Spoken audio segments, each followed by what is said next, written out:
Hola, soy María de Lucas de Cafán Madrid de segundo A y vengo a contaros el tema 5 de Fundamentos Biológicos, que va del metabolismo energético, la producción de energía y el sistema endocrino.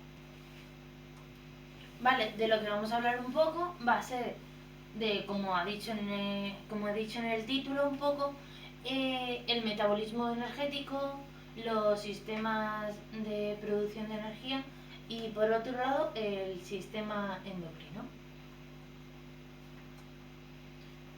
Un poco así para ver cómo estáis, haceros un par de preguntas para que antes de empezar, si sabéis un poco o no sabéis. ¿Qué es el metabolismo? ¿A qué llamamos fuente de energía? ¿Qué son los macros? ¿Y qué es la energía? Vale, esto los he hecho un poco pensar, pero vamos a ir contestándolas poco a poco a medida que vamos avanzando, ¿vale? Seguimos. El metabolismo, conjunto de reacciones químicas y transformaciones energéticas que ocurren en las células para llevar a cabo los procesos que mantienen vivo a un organismo mediante la síntesis de moléculas o degradación de otras. Hay dos tipos. Está los anabólicos y los catabólicos. Los anabólicos consisten en la síntesis de moléculas orgánicas, o sea, biomoléculas, o sea, dos moléculas juntas, por decirlo así, más complejas a partir de otras más simples con requerimiento de energía. O sea, salen de moléculas sencillas para hacerlas complejas. Y el catabolismo sería al revés, por decirlo así. Fase del proceso del metabolismo en el que se transforman biomoléculas complejas en moléculas sencillas, en las cuales se desgradan en series de moléculas para los seres vivos. Pues lo que he dicho, o sea, las anabólicas o anabolismo son de moléculas sencillas, por ejemplo de un núcleo, salen dos, y las otras es como que rompen esas dos para formar una. Cosas así más que vamos a seguir hablando sería el índice metabólico basal, que en siglas sería IMB, calóricas requeridas para mantener funciones, respirar, funciones y alguna función de órganos. Se medirá mientras dormimos. O sea, el índice basal es cuando estamos más, o sea, tumbados, más relajados, más que va solo, por decirlo así. Por otro lado tenemos el índice metabólico en reposo, que en siglas sería IMR, que sería las calorías requeridas para mantener funciones estando despierto. Por ejemplo, el sentarse en una silla o estar de pie y tal. Aunque sea en reposo, que podemos pensar si estamos tumbados, durmiendo, no. Eso sería el basal. El basal, al contrario que el del reposo, el basal es cuando ya estamos dormidos y no estamos haciendo ningún esfuerzo. Por eso nuestros órganos y nuestras funciones vitales siguen haciendo cosas aunque nosotros no nos demos cuenta, por decirlo así. Y el de reposo ya es si nos damos cuenta, estamos respirando, estoy haciendo un gesto, me siento que estoy sentada y tal. Seguimos. Vale, fuentes de energía. Fuentes energéticas, perdón. Los alimentos se componen prácticamente en carbono, hidrógeno, oxígeno y en algunos casos en proteínas y nitrógeno. Los alimentos se usan directamente puesto que proporcionan poca energía.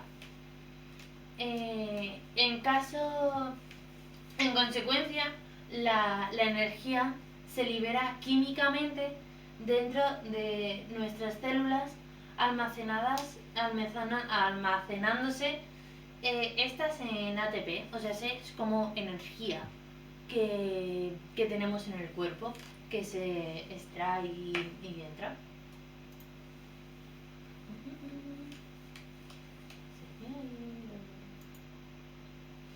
Vale, antes hemos preguntado qué eran los macros. ¿Qué eran los macros? Vale, nos vamos con los macronutrientes.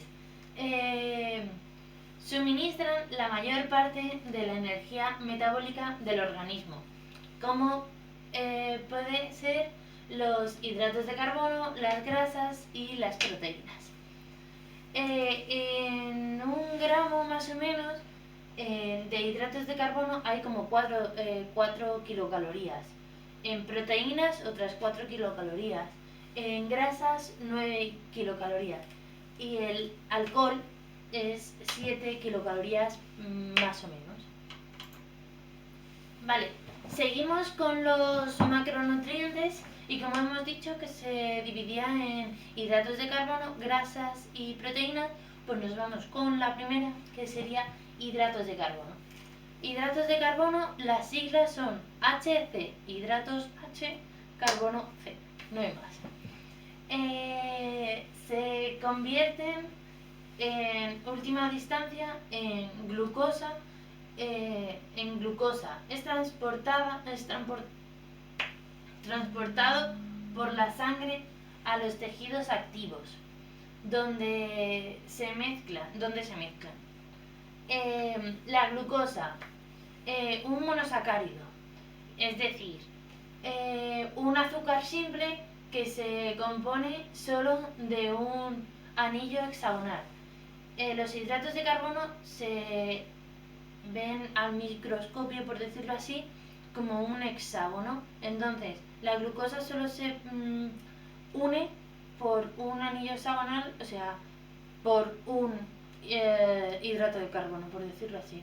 Y el glucógeno comprende una cantidad de 2 o más anillos hexagonal. Como hemos dicho, pues se unirían 2 o más. En reposo, la... Mira.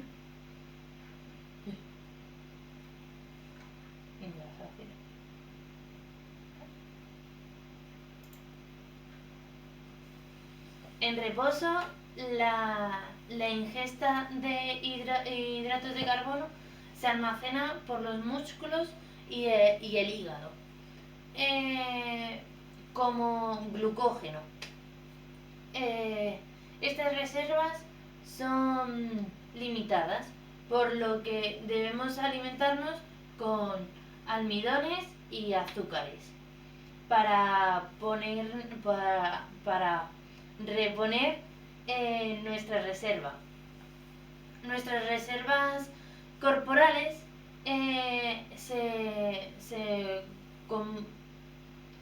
nuestras reservas corporales de combustibles y energía. Lo que he dicho antes, un gramo de hidratos de carbono es igual más o menos a 4 kilocalorías. Seguimos. Hidratos de carbono por la segunda, las grasas. Las grasas se acumulan en mayor cantidad que los hidratos de carbono, pero son menos accesibles para el metabolismo celular, porque tienen que ser reducidas de triglicéridos a ácidos grasos y glicerol para formar ATP. ATP hemos dicho que es la energía. El ritmo de liberación de las grasas es mucho más lento que el de los hidratos de carbono. Imaginaos, si el hidrato de carbono va como una bala, pues a lo mejor eh, las grasas van como unas tortuguitas más lentas. Por lo que no puede satisfacer todas las demandas de energía de las cantidades físicas y intensas. Lo que hemos dicho antes de los hidratos de carbono, un gramo de grasa puede ser aproximadamente 9 kilocalorías, ¿vale? Y por último nos vamos a las proteínas. Proteólisis, proceso por el cual las proteínas se desgarran. Las proteínas se degradan. Las proteínas pueden aportar entre 5% y un 10% de energía para mantener un ejercicio prolongado. Solo los aminoácidos AA pueden usarse para obtener energía. Solo los aminoácidos pueden obtener energía, lo demás a lo mejor no. Lo hemos dicho, un gramo de proteína es equivalente a 4 kilocalorías, igual que los hidratos de carbono.